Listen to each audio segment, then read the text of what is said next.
Усім привіт, дорогі наші глядачі! З вами, як завжди, журналісти Медіакор. І сьогодні ви дізнаєтесь, що сталося із тим злощасним майором Бебешко з 110-ї бригади. Побачите нове відеозвернення наших військових, а також почуєте, що вони радять всім людям, а також військовослужбовцям. Як бачите, відео вже буде дуже цікавим, тому ставте лайк авансом, підписуйтесь, хто ще не підписався, адже дивляться нас вже більше ніж 5 мільйонів людей за 28 днів.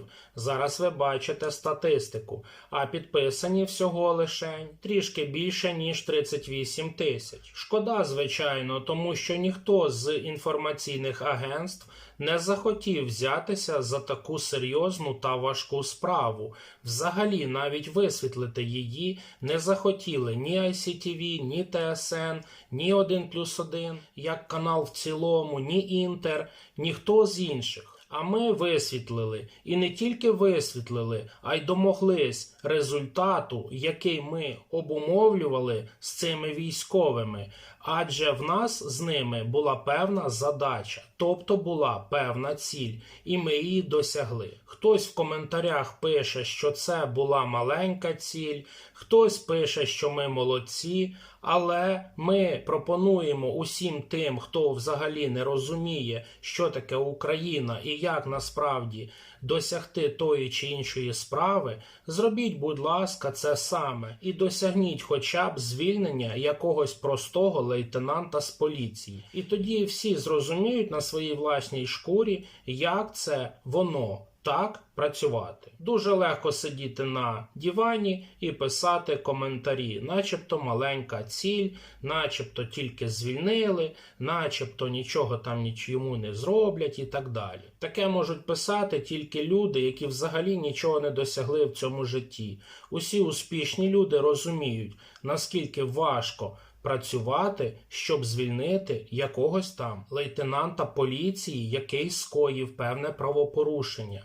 А тим більше звільнити у військовий час майора. Тому успішні люди ніколи не критикують, вони дякують за таку серйозну і велику роботу. І пам'ятайте, щоб критикувати, потрібно показати самому той результат, а потім тільки можна буде комусь щось розказувати, що ось дивіться, я це зробив, тому можу вам пояснити, як це зробити. А коли ти особисто нічого в цьому житті не зробив, то і права на критику ти не маєш, тому що це всього лишень проста, нікому не потрібна теорія. А ми на практиці показуємо людям результат. І ті, хто його бачив, а їх сотні людей, безпосередньо нам за це подякували. Ми вважаємо це досягненням, адже в такому разі ми спасли як мінімум декілька сотень солдатів. Бо хто дивився наші відео, той розуміє, про що йшла мова.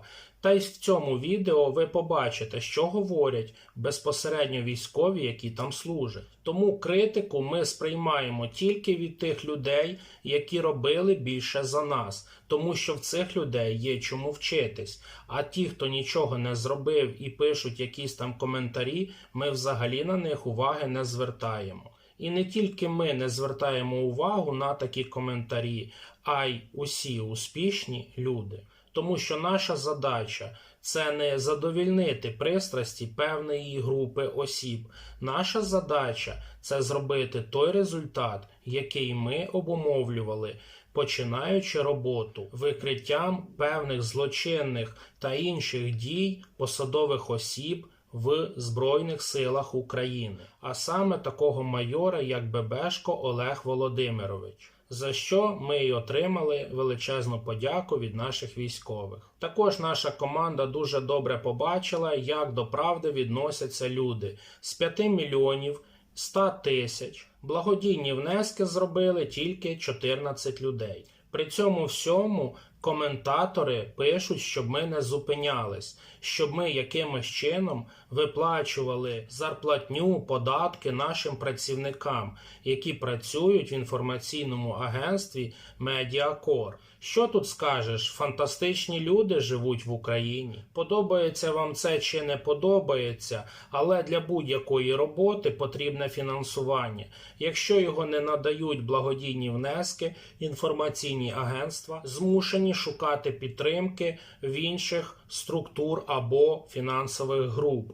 А отже, правди в цих інформаційних агентствах ви більше не побачите. Тоді виникає доцільне запитання, чому ви плачетесь, що правди немає, що всі інформаційні агентства кимось куплені. А все, як бачите, дуже просто, тому що інформаційні агентства витрачають колосальні кошти на заробітну платню для своїх працівників, на відповідні технічні засоби, на те, щоб закупити елементарну техніку для руху по місту, а тим більше виїжджати на певне місце події. Ми вже мовчимо про щось вище. І дивує, друзі, що є коментатори, які пишуть, що начебто ми в когось щось клянчимо. Ви помилилися. Це не нам потрібні кошти, це вам потрібно, і ви нам пишете, і ви нас загружаєте інформацією, і ви просите в нас допомоги, а самі не хочете зробити елементарних якихось там благодійних внесків. Адже питання про суму взагалі не йде. Кожен може зробити свій благодійний внесок навіть 1, 2, 3, 5 чи 10 гривень. Це може зробити будь-хто. Але з 5 мільйонів 100 тисяч це роблять всього лише декілька чоловік. Це просто фантастичне відношення до правди. А розказуємо ми це для того, щоб ви усі зрозуміли, що так бути не може. Якщо народ не допомагає своїм журналістам, то інші допоможуть журналістам. От тому ми так і живемо. Дивимося ICTV, ТСН, Інтер, одним словом, єдині державні новини. А ті журналісти, які хочуть донести до вас свою позицію, альтернативну, показати правду, що насправді стається, захистити наших військових, надати їм можливості захищати нашу державу, вони вам не потрібні, на жаль. Тому подобається комусь це чи не подобається, ми змушені, поки маємо таку можливість, говорити правду в очі. Так ось, тільки за останній тиждень на нашу електронну адресу прийшло, ви тільки вдумайтесь, більше 300 листів.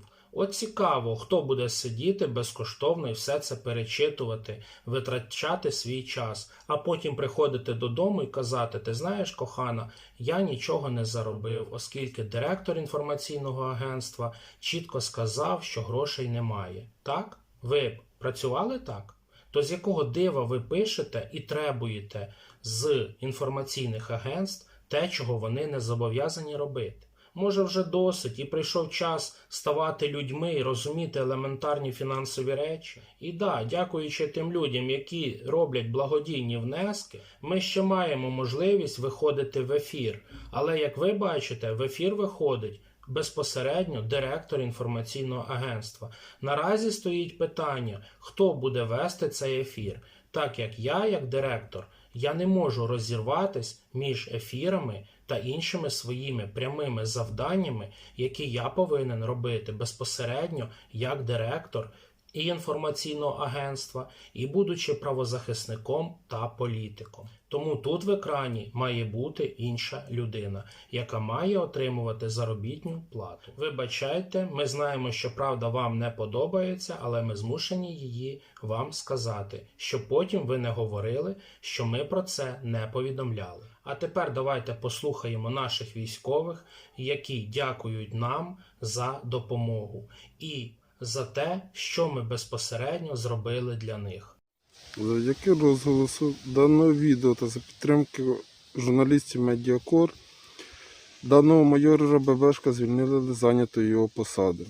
На його місце назначили більш достойну людину, яка дійсно займається нашими рапортами та доводить до відома керівництву, кому що потребується. Дозволили переводи, які раніше з якоїсь причини були заборонені.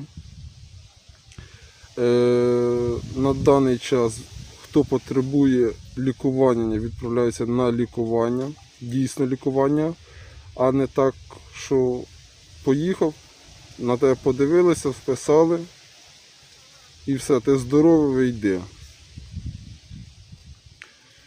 Не мовчимо, хлопці. Говоримо. Таких випадків, на жаль, багато. Якщо ми будемо мовчати, то нічого ми в цій державі не змінимо. Ми між собою називаємо цього військового таким собі вороном-месником. Був колись такий американський фільм. Бо саме він, один з цієї бригади, захистив усю бригаду. Всі інші мовчали. Тому дякуйте цьому військовому і зрозумійте, якщо ви будете мовчати, то все закінчиться дуже і дуже погано. І наостанок запам'ятайте, поки будете жити. Ніхто в цьому світі вам нічого не винен робити безкоштовно. Ніхто на вас працювати просто так не буде. А отже, загрібати жар або в'їхати на чужому горбі, як кажуть, в рай, у вас також не вийде.